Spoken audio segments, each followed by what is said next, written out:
noces de Cana, la mère de Jésus, parce que le privilège, le choix, la grâce lui a été fait par le ciel. Et on ne sait pourquoi. Dieu a décidé ça comme ça. Et cette femme, tellement c'était une femme préparée à la grande visitation qu'elle devait avoir, elle n'est jamais sortie de la grâce. Mais alors, cette femme arrive aux noces de Cana et le vin vient à manquer. Et Marie dit, puisque les gens savaient que Jésus était là et qu'elle était la mère de Jésus, on lui dit, le vin est fini. Histoire d'enlever la femme dans la notion de la grâce pour envoyer la femme dans une notion de mérite. La femme va vers Jésus et elle lui dit, ils n'ont plus de vin. Et Jésus qui rétorque, qu'y a-t-il entre toi et moi, femme? Je me suis demandé, mais pourquoi ce jour-là, il ne dit pas, qu'y a-t-il entre toi et moi, mère? Et il dit, femme, quel enfant qui a assez culotté pour appeler sa mère comme ça? Et il lui dit, ne sais-tu pas que mon heure n'est pas encore venue? Immédiatement, elle comprend que sur le coup, ses émotions ont parlé, ses sentiments humains ont parlé. Or, les sentiments et les émotions ne peuvent pas accomplir la volonté de Dieu. Les sentiments vont te pousser à faire de mauvais choix, à faire de mauvaises choses. Et plusieurs parmi vous, les difficultés, les blocages, tout ce qui se passe dans vos vies, ce sont les résultats de vos émotions. Quand vous prenez les décisions dans l'émotion, quand vous prenez les décisions à chaud, quand vous prenez les décisions au sentiment, très souvent, il y a 1000% que vous soyez dans l'erreur. Et quand Jésus dit, mon heure n'est pas encore venue, il voulait juste faire comprendre à sa mère, tu es du domaine de la chair,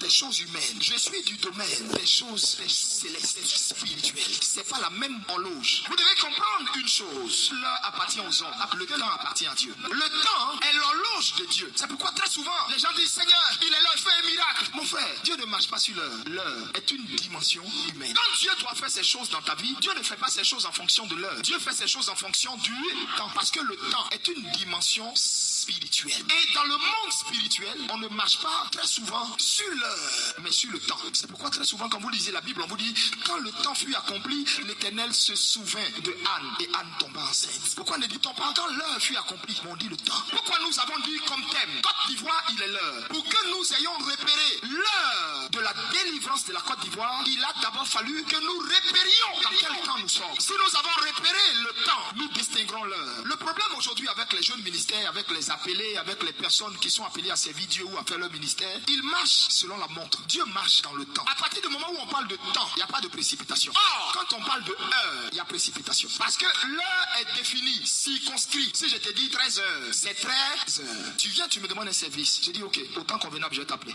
Je m'évite la pression parce que je ne t'ai pas donné une heure. Le temps duquel moi j'ai parlé, je ne l'ai pas défini. Mais quand je te dis le mardi, je t'envoie ça, j'ai défini mon temps. C'est la raison pour laquelle quand Dieu veut nous faire souvent des promesses, Dieu nous envoie dans le temps. Parce que Dieu vit dans le temps. Dieu est lui-même le temps. Comme on ne peut pas le définir, lui Dieu, il n'a ni commencement ni fin. C'est la raison pour laquelle tout ce que Dieu veut faire dans nos vies, Dieu le ramène dans le temps. Parce que dans le temps, Dieu se donne le temps de t'épurer. Dans le temps, l'action de Dieu, l'opération de Dieu se met en marche. L'homme veut sortir du cadre du temps pour aller dans le cadre de l'heure. Parce que l'homme est de nature impatient, pressé. Donc quand tu le mets dans le temps, ça n'arrange pas parce que c'est pas défini. Il a besoin d'une heure. Oh, Dieu marche pas comme ça. En fait, quand il dit je te bénirai, je rendrai ton nom grand, je ferai ceci par toi, il est en train de te définir qu'il y a un temps bien précis dans lequel lui, il entre maintenant avec toi. Et dans ce temps-là, il va réussir à faire de toi celle qu'il veut que tu sois, celui qu'il veut que tu sois, pour que le je te bénirai, je rendrai ton nom grand. Et au moment où ça vient là, tu es préparé, tu es équilibré, et tu es posé, tu es calme, tu es mature, tu es spirituel. Et comme nous les hommes, attendre n'est pas notre force. C'est pourquoi nous marchons à l'heure. C'est la raison pour laquelle, quand Dieu veut expliquer le temps, Dieu prend l'image du vin. Le vin, c'est le temps. Et même les hommes diront, le bon vin se bonifie au fur et à mesure que le temps passe. C'est pourquoi spirituellement, dans les rituels bibliques, le vin a été dans tous les temps employé. Parce que le vin est le caractère de Dieu. Quand Dieu t'a parlé, c'est toi qui allais t'inscrire dans l'heure. Or lui, quand il te prophétisait, il inscrivait sa parole et sa prophétie dans le temps. C'est toi qui as pris ta prophétie et tu l'as amenée dans l'heure. Comme la prophétie est sortie cette année 2023, pour toi, donc tu es en train de te dire, c'est dans l'année 2023 que le je te bénirai là. Tu vas voir, hein? Non, si tu m'as compris, tu vas arrêter de murmurer. Je comprends pourquoi telle prophétie tarde, pourquoi ceci tarde, pourquoi tant tarde. Tu restes toujours dans le cadre du temps. Parce qu'il se dit, parce que tu n'es pas encore parfait, tu n'es pas encore assez sage pour gérer le degré de richesse que moi je peux te donner. Vous ne savez pas qu'il y a des personnes, l'argent les a poussés à rétrograder. Il y a des personnes, leur position dans la vie a révélé leur vraie identité. Quand quelqu'un n'a rien, il est humble, elle te respecte, elle ne parle pas. Mon frère, tu peux marcher sur lui, mais quand il a 5 francs, quand il a plus que toi, quand il a un peu, marche sur lui, il va te mettre à ta place, il va te dire ton vrai nom. Parce que pendant qu'il est en train de te parler là, c'est pas sa bouche qui te parle. parle. C'est sa condition qui te parle. C'est sa poche qui te parle. C'est ce qu'il est devenu qui est en train de te parler. C'est la raison pour laquelle beaucoup de chrétiens murmurent. Beaucoup de chrétiens se plaignent. Seigneur, tu m'as dit ça. Seigneur, tu m'as annoncé ceci. Seigneur, je n'enfante pas. Seigneur, je devais voyager, je ne voyage pas. Seigneur, on devait me marier. Mais je ne comprends pas. La prophétie est passée. Est-ce que tu sais que de tous les hommes sur la terre, depuis Adam, il n'y a pas un homme qui a vécu un jour. Moïse dit, enseigne-nous à bien compter nos jours. La parole de Dieu dit, un jour devant Dieu sont 1000 ans. 1000 ans sont un jour. Dans le monde spirituel, le temps se compte en jours. Dans le monde spirituel, pour qu'un jour arrive, c'est 1000 ans qui finissent. Quand on rentre dans la 2000e année, tu es maintenant dans 2 jours. Dis-moi, depuis Adam, quel homme qui a vécu 1000 ans sur la terre? 1000 ans sur la terre. Or, la volonté de Dieu, c'est que l'homme ne meurt pas comme un homme quelconque. Car il dit, n'ai-je pas dit que vous êtes des dieux et vous mourrez comme des hommes quelconque, comme son cœur lui fait mal. Parce que depuis Adam, parce que Adam a mangé la pomme, il n'y a pas eu un homme à cause d'Adam qui a vécu un jour. Dieu voulait juste que les 7 jours de la semaine, qui font 7000 ans, qu'il y ait un seul homme qui vive un jour. Il n'y en a eu aucun. Celui qui a failli se rapprocher de ça, c'était Methusela, qui a vécu 960 et quelques ans. Il lui fallait simplement arriver à 1000 ans pour que Methusela ait vécu un jour devant Dieu. Quand toi tu meurs à tes 70 ans et puis tu es content et puis tu dis j'ai vieilli, je suis heureux, Dieu te regarde et puis il rit. Dans le monde spirituel, tu n'as même pas fait un jour. Parce que un jour dans le monde spirituel, c'est 1000 ans. C'est ça qui fait que vous vous plaignez. Jésus a dit il va venir et puis il vient pas. Non, c'est pas que Jésus vient pas. Vous comptez pas de la même manière. Jésus vit dans la dimension spirituelle. Vous vivez dans la dimension humaine. Donc comme Jésus vous a dit je reviens bientôt, pour vous le bientôt là, vous vous êtes dit bon, tout au plus c'est peut-être dans 30 ans, Jésus va venir. C'est comme ça l'homme calcule. Or, pour Dieu, son un jour, c'est 1000 ans. Le monde spirituel fonctionne à une horloge qui s'appelle le temps, différente de votre heure. Et là-bas, le temps est compté par jour. Un jour fait 1000 ans. Pour dire, tu vois, comme il est né en avril, chaque 23 avril, il s'est dit il a 1 an. Et il est content. Dans l'agenda divin, on ne calcule pas comme ça. Dieu peut prendre quelque chose dans la dimension du temps. Et toi, tu peux rêver ça dans la dimension de l'heure. Tu as dormi, tu as rêvé que la sorcière qui fatigue votre famille, là, elle est décédée. Et depuis, tu ne comprends pas, elle ne meurt pas. L'année où tu as eu le rêve, là, elle ne meurt pas. 2 ans, elle ne meurt pas. Pour finir, toi-même, tu doutes de ta grâce dans le domaine des songes. Tu te demandes si c'est Dieu qui t'a parlé ou si c'est ta chair ou si c'est génie qui t'a parlé. C'est pas comme ça le monde spirituel fonctionne. Dans le monde spirituel, Dieu peut prendre la fin d'une chose pour l'envoyer dans toi, ton présent. Or, c'est la fin, c'est l'aboutissement d'une chose. Mais quand tu as vu là, c'était tellement imminent que toi, tu crois que ça va se faire maintenant où tu as vu là. Oh, pourtant, le Seigneur m'a montré. Quand je regarde de ce côté, tous les malades tombent. Je marche dans un rayon de lumière. Aucune maladie ne me résistait. Et tu avais rendu mon nom grand. Mais regarde mon ministère. Je ne comprends pas. Ça n'évolue pas. Dieu peut prendre l'aboutissement d'une chose, la fin d'un travail qu'il a accompli, dans le cheminement qu'il prend avec quelqu'un. Dieu peut prendre le résultat de son dépouillement, de sa maturité spirituelle, le résultat de l'onction royale qu'il manifestait là. Et Dieu peut venir lui montrer ça dans un temps présent. Lui, il va penser que c'est demain matin que ça va se faire. Il va penser que c'est parce qu'il est sorti d'un jeûne de 40 jours qu'en même temps ça va se faire. Or, c'est la fin de quelque chose que Dieu lui a amené dans lui, son espace présent. C'est ce que les frères de Joseph n'avaient pas compris. Ils ont pris Joseph, comme l'enfant a expliqué son songe, ils se sont dit si on le tue, c'est comme ça les gens se disent, si celle-là on la tue, on va empêcher son bonheur, son mariage. Si on la tue, on va bloquer ce qu'elle est censée devenir. Vous voyez, c'est comme ça les frères de Joseph ont raisonné. Ces frères ont pensé que c'était dans l'heure où lui il était en train de parler. Donc la haine les a pris. Ils se sont jurés de le tuer pour empêcher ça de se manifester. Oh, Dieu avait pris ça dans le temps, dans l'aboutissement de la vie de Joseph, dans la finalité de la vie de Joseph. Et Dieu a montré ça à l'enfant. Dieu ne leur avait pas montré le cheminement, le chemin par lequel ça allait se passer. Même ça, Joseph n'avait pas vu. Parce que le Seigneur ne voulait pas qu'il ait tous les contours pour le dire. C'est pourquoi laisse-moi te dire, les prophéties qui sont sur toi, c'est vrai, tu as parlé, tu as dit aux gens ce que Dieu avait dit qu'il allait faire avec toi. Et tu te dis que c'est parce que tu as parlé que jusqu'à présent ça ne se fait pas. C'est faux. Joseph aussi avait parlé à ses frères. Mais pourquoi pour lui c'est fait? Écoute-moi, quand Dieu te montre l'aboutissement de ta vie, il fait exprès de ne pas te montrer le cheminement, le processus. Ce n'est pas que tu racontes. Or, pour détruire quelque chose, ce n'est pas sa fin, on détruit. C'est le processus qui va mener à la fin là. C'est ça on détruit.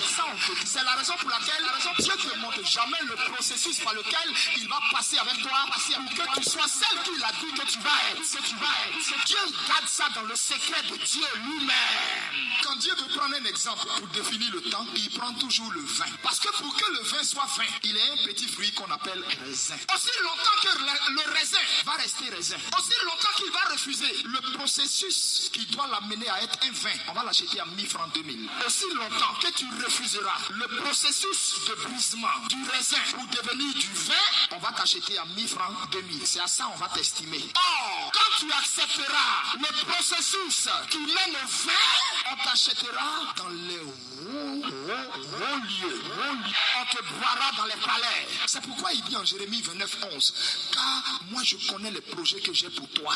Et dans les projets que lui il a pour toi là, c'est que toi, ça soit les palais des rois, les palais des monarques, les palais des grands qui te boivent. Quand j'ai accepté l'identité spirituelle qu'il m'a présentée, Eli Pada, cela voulait dire que Dédé Alain Cyril devait mourir pour que Eli Pada sorte de Dédé Alain Cyril.